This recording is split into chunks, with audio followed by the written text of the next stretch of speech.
Bonjour à tous, j'espère que vous allez bien. Alors moi c'est Martial Kamla, comme d'habitude le présentateur de la chaîne CGI, qui signifie une fois de plus Canada Global Info. Sur cette chaîne nous parlons du Canada, plus principalement d'immigration Canada. Si le thème de cette chaîne t'intéresse, alors abonne-toi et si tu n'oublies pas d'activer la cloche de notification, c'est très important et très intéressant pour mes prochains contenus. Donc aujourd'hui, de quoi est-ce que je vais parler? Je vais parler du choix que vous pourriez faire entre venir au Canada en tant qu'étudiant ou en tant que travailleur. Bon, c'est bien d'immigrer au Canada, mais c'est encore mieux de savoir qu'est-ce que ton permis va t'offrir de plus entre le permis d'études et entre le permis de travail. Une autre fois, je ferai la comparaison entre le permis de travail et le permis visiteur. Et après, je ferai encore une comparaison peut-être entre études et résidence permanente. Mais pour aujourd'hui, la différence, c'est entre étudiant et travailleur. Quel des deux statuts choisir si vous avez le choix? Parce que bien évidemment, beaucoup n'ont pas ce choix-là. Ça, c'est clair. Donc, mais avant d'aller dans le vif du sujet, je tenais d'abord à dire merci, un gros merci à tous ceux qui m'ont félicité, voilà, de ma graduation et tout.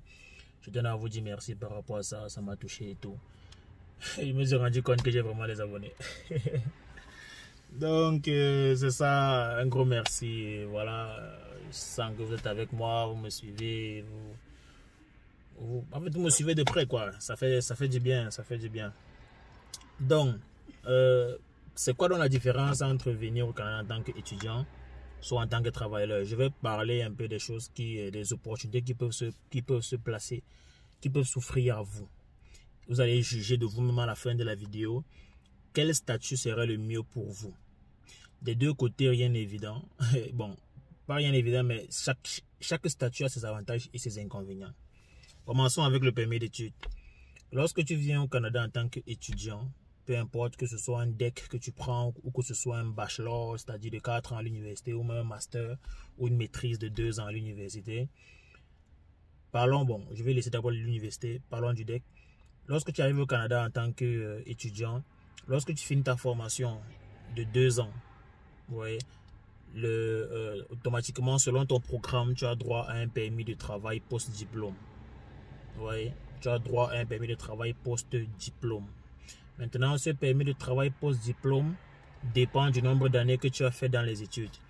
Si tu as fait un programme de 2 ans, le permis de travail post-diplôme sera d'une durée de 2 ans ou 3 ans maximum. Selon les règles de l'immigration, c'est 2 ans ou 3 ans maximum. L'agent d'immigration peut te donner 2 ans s'il veut. Mais le maximum, c'est 3 ans. Et habituellement, on donne aux gens 3 ans. Mais si ton programme d'études, c'est 1 an, ton permis de travail post-diplôme sera uniquement 1 an. Donc, 1 an dans le sens où c'est comme on dit, permis de travail post-diplôme. Ce truc-là, tu n'as pas vraiment besoin de faire toute une procédure. C'est juste que tu crées ton compte. Tu crées un compte CIC. Un compte CIC. Tu peux juste soumettre ta demande, c'est tout. Avec juste l'accusé de réception. Vous voyez, quand vous soumettez sur vos permis d'études, il y a un document qui vous dit ok, ton document a été soumis tel jour, tel jour. Dès que tu as ce petit document-là qui prouve que tu as soumis ta demande, tu peux travailler avec ça.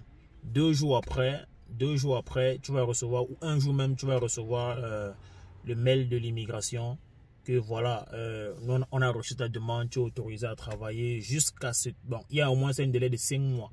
Donc, tu es autorisé à travailler à temps plein pour n'importe qui et n'importe où, jusqu'à ce qu'on te donne un résultat favorable à ta demande. Ça, c'est le permis de travail post-diplôme. Tous les étudiants ont droit à ça au moins une fois dans leur vie. Donc, c'est ça. Ce permis de travail post-diplôme, on donne ça aux étudiants une fois dans leur cursus scolaire. Donc, le jour où tu demandes ce permis, ça sous-entend que tu arrêtes avec les études, tu as fini les études. Mais si tu as pour ambition de continuer à l'université, ne demande pas ce permis de travail post-diplôme. Maintenant, ce permis de travail post-diplôme te donne l'avantage que pendant ces 3 ans, admettons que tu as un programme de 2 ans, pendant ces 3 ans que tu auras à travailler n'importe où, à l'heure où tu veux, comme tu veux, bref, à temps plein, tu peux déposer ta demande de résidence permanente. Vous voyez? Si ta demande de résidence permanente sort avant ce temps, bah, tu es content et tranquille. Maintenant, c'est quoi le plus compliqué quand tu viens en tant qu'étudiant? Premièrement, ce sont les frais de scolarité. Si ta famille est à l'aise, alors voilà, tu es tranquille, tu es bien. Si ta famille est à l'aise financièrement, tu n'auras pas de soucis. Mais si ta famille est comme la majorité des étudiants qui sont ici, vraiment, qui sont assez modestes ou bien qui se battent beaucoup, ça va tellement être chaud sur toi. Tu vas te demander si ça valait même la peine parce que tu vas travailler partout comme un malade juste pour payer l'école. C'est ça la partie la plus compliquée quand tu viens en tant qu'étudiant. C'est de trouver les frais de scolarité pour payer ton école. En même temps, bref, ton petit job te permet de vivre normalement, quoi. Payer ton loyer, ta nourriture, quelques habits d'hiver et tout, c'est tout. Maintenant, le plus compliqué, c'est de payer vraiment ton école. Et c'est ça, le combat permanent des étudiants ici. Pendant que tu cherches l'argent de ton école, tu dois valider. Parce que si tu valides, si tu échoues une matière, bon là je parle du CCNB, je connais pas trop comment ça se passe dans d'autres établissements. Mais si tu es au CCNB et que tu as un programme de 2 ans, si tu échoues une matière dans une session, parce que l'école a en tout 3 sessions. Tu vois, l'année scolaire a en tout 3 sessions. Si dans la deuxième session, tu as échoué une matière, c'est fini. Au lieu de 2 ans, tu vas faire 3 ans. Et la 3e année, tu vas payer les mêmes frais de scolarité. Si toute l'année, les frais de scolarité partent à 10 000, c'est ce que tu vas payer encore 10 000. Il n'y a pas que tu vas venir payer 2 000, 3 000 ou bien 5 000. Non. Si tu échoues une matière, tu payes encore la totalité des frais de scolarité pour une année, juste pour suivre cette matière-là. C'est les règles de l'école, c'est comme ça. Donc, c'est ce combat-là qui est compliqué pour les étudiants. C'est en même temps qu'ils doivent trouver les frais de scolarité, ils doivent valider. Et on valide à partir de 60 sur 100. Voilà, donc voilà, c'est pas... En même temps, c'est pour ça que je disais dans mes précédentes vidéos que si vous avez déjà fait un programme dans votre pays, ne venez pas ici explorer le programme. Ne venez pas explorer le programme ici. Prenez le programme que vous connaissez déjà ou bien que vous avez déjà fait. Ça va vous rendre la vie tellement facile. Mais si vous explorez un programme ici, la charge d'études sera énorme sur vous. En même temps, vous devrez chercher l'argent de scolarité. Ce qui peut vous amener à échouer. Il y a les gens qui échouent. C'est vrai, on ne parle pas beaucoup de ça, mais il y a des gens qui échouent. J'en connais des gens qui ont repris. Certes, ils ont travaillé, ils sont à l'aise, machin truc, mais ils ont repris une année. Et tu te rends compte que c'est encore 10 000 de frais de scolarité à donner à l'école. Donc en tout, il va payer presque 30 000. Parce que première année, disons 10 000, deuxième année 10 000. Là j'ai arrondi, hein. Ça tourne autour de 10 000. Première année 10 000, deuxième année 10 000, troisième année 10 000. Ça fait 30 000 qu'il va donner à l'école. Juste parce qu'il n'a pas pu étudier, ou bien que bon, il y a une matière qu'il ne comprenait pas, il a composé, et puis il n'a pas validé, il n'a pas eu 60 sur 100.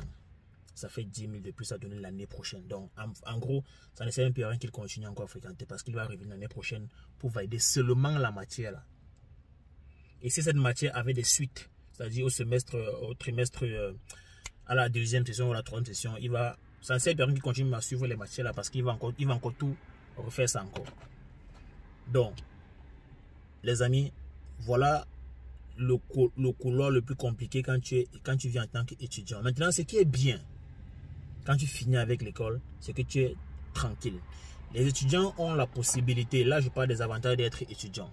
Quand tu es étudiant au Canada, dans la province du Nouveau-Brunswick, je pense que c'est même pareil au Québec. Premièrement, tu peux travailler pour qui tu veux et comme tu veux. Donc ton permis de travail il est ouvert. Ce n'est pas un permis de travail fermé, c'est ouvert. Deuxièmement, si tu aimes le business, si tu aimes les affaires, tu peux te lancer dans les affaires facilement. Mais n'attends pas qu'on va te financer. Les banques canadiennes ne financent pas les étrangers, ne financent pas les temporaires. Ils financent quand tu es résident permanent. Donc si tu as un projet qui est conséquent, ils peuvent te financer. Mais si tu as assez de débrouillard et que ton activité n'a pas forcément besoin d'un gros financement, toi-même tu peux te lancer, tu crées ton entreprise, tu déclares tout, tu le fais. Chose qu'un travailleur ne peut pas faire. Donc une personne qui est 20 ans que travailleur fermé ne peut pas faire. Maintenant, je pense que ça sont les points forts quand tu viens en tant qu'étudiant. Maintenant, quand tu viens en tant que travailleur, c'est quoi d'abord, c'est quoi les points forts en tant que travailleur? Moi, je pense que quand tu viens en tant qu'un travailleur fermé, parce que j'ai beaucoup de connaissances qui sont là avec des permis de travail fermé. Premièrement, tu travailles. Ouais, c'est bien, c'est tranquille. Tu travailles à temps plein. Tu n'as pas ces soucis-là de payer des frais sur la tête de quelqu'un. Voilà, tu travailles, si tu as ton job, si tu aimes ton job, tu es à l'aise. Tu travailles. Mais le problème, c'est que on ne va pas te payer un montant énorme. Vous voyez, on va toujours te payer au niveau du SMIC. Si le SMIC dans la province où tu vis est à 15 $ ou 16 $, ton salaire va avoisiner les 15, 16, maxi 17 ou 18. Et ça, c'est pour un bon bout de temps. C'est même peut-être même pour 2 ans que tu vas caler dans cette tranche-là. Or, un étudiant, quand il va arriver, certes, il va peut-être commencer avec 15, 16 comme toi. Mais 1 an, 2 ans, lui, il va monter très rapidement. Il va monter plus vite. Son salaire ne sera pas à ce niveau-là. Or, toi, en tant que travailleur fermé, ton salaire va beaucoup naviguer au niveau du moyen. Tu vois, ça sera difficile que tu atteignes les 35 $ de l'heure, les 28 $ de l'heure en tant que travailleur fermé. Ça, c'est un peu. Mais avec le SMIC, on vit normalement. Hein, on vit normalement, il n'y a pas de souci.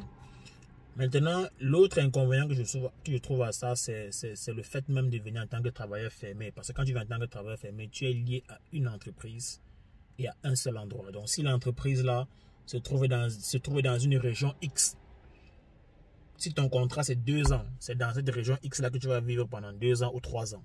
Et tu n'as pas le droit de travailler pour une autre personne. Pardon, tu n'as pas le droit de travailler pour une autre personne autre que cette entreprise là. Et si les choses entre vous là-bas se gâtent, si tu as des problèmes avec ton employeur et que bon voilà il ne veut même plus de toi, machin truc, tu travailles mal et tout, s'il arrête le contrat, ton permis de travail prend fin et tu dois rentrer au pays. Donc tu as le devoir de plaire à ton employeur. Je ne sais pas si vous voyez. Tu as le devoir de plaire à ton employeur. Parce que c'est lui, c'est comme ton Dieu ici au Canada. S'il s'énerve, tu rentres au pays. Voilà les trucs du permis de travail fermé.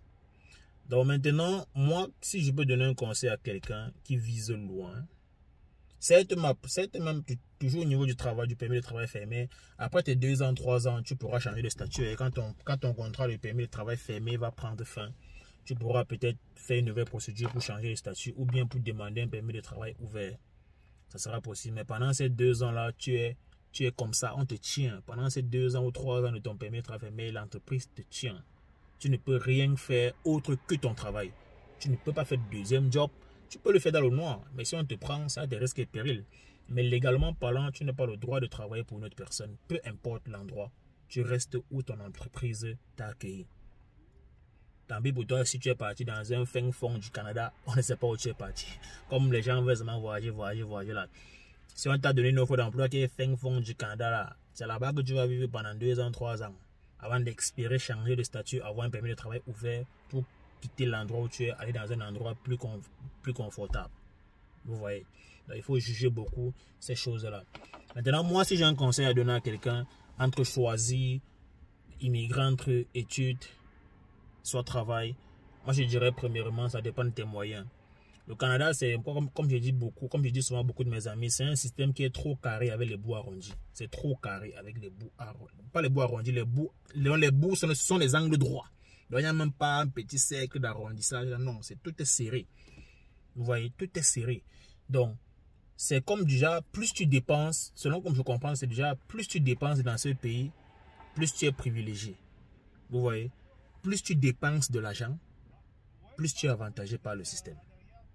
Donc, si tu viens là et que tu ne dépenses rien, tu n'as pas fourni beaucoup d'efforts, tu n'as pas trop souffert, sache que tu vas rester toujours en bas. Tu vas rester en bas. Donc, dans le cas d'un étudiant, il travaille partout, il souffre, il dépense avec l'école. L'école lui prend de l'argent, les loyers lui prennent de l'argent. S'il a pris une grosse voiture pour être tranquille et bien roulé, il paye les assurances, il paye beaucoup de l'argent. Bref, il paye beaucoup d'impôts. Vous voyez de quoi je parle? Il paye beaucoup d'impôts, il dépense beaucoup d'argent. Contrairement à un travailleur où tout ce que lui fait, c'est quand il vient, il travaille simplement. Il n'a pas souffert, il n'a pas fait tourner l'économie, donc du coup, il n'est pas beaucoup avantagé. Mais il est dans son petit couloir, il a immigré, il a changé de pays. Au moins, s'il est dans un endroit où il a son travail, on le paye tranquille, il s'en sort. C'est doucement. Donc voilà, moi je dirais que ça dépend de l'argent, ça dépend des ressources financières de tout un chacun. Si tu sais que tu peux fréquenter et que tu as les moyens pour ça, moi je te demanderais de faire des études, de laisser permis de travail. C'est vrai qu'on veut tous travailler. Moi, quand je venais, je voulais travailler, mais je n'avais pas encore compris. Mais si tu as la possibilité d'étudier, souffre d'étudier, et puis après tu seras 1000 fois mieux qu'une personne qui est venue en tant que travailleur. Quand je dis 1000 fois mieux, c'est parce que le système va t'ouvrir plus d'opportunités et plus de portes. Et même pendant tes études, tu peux faire des choses qu'un travailleur ne peut pas faire. Comme j'ai dit, si tu es quelqu'un qui a des activités en parallèle, tu as du business et tout, tu peux même pas souffrir à la limite. Ouais, tu peux même pas souffrir à la limite. Donc voilà. Mais d'un autre côté, si c'est que bah voilà, ton profil est très loin d'un étudiant, essaie de trouver un contrat de travail pour ne serait-ce qu'entrer sur le territoire, commencer à travailler, avoir ta part d'expérience. Et puis plus tard, changer de statut parce que tu as déjà une expérience canadienne aussi. Donc vraiment, c'est un peu ça que je voulais changer avec vous aujourd'hui, ce petit conseil. Comment est-ce que moi je vois les choses. Si la vidéo vous a plu, vous savez quoi faire. J'ai plus besoin de parler, mais je vais quand même le dire. Partagez. Partagez la vidéo, les amis, des likes et puis un partage. Ça me plaît beaucoup, ça me booste quoi. J'aime voir ça. Comment tous ceux qui font les vidéos aiment bien voir comme voilà, on like les contenus et puis on partage. Vous voyez que je dise quoi. Donc, on va se dire rendez-vous à la prochaine vidéo où je vais essayer de parler du visa visiteur et visa de travail. Lequel des deux choisir et comment est-ce que c'est quoi les enjeux, vous voyez, qu'est-ce qui serait plus favorable pour vous sur le long terme. Voilà, donc on se dit rendez-vous la prochaine fois. Ciao les amis.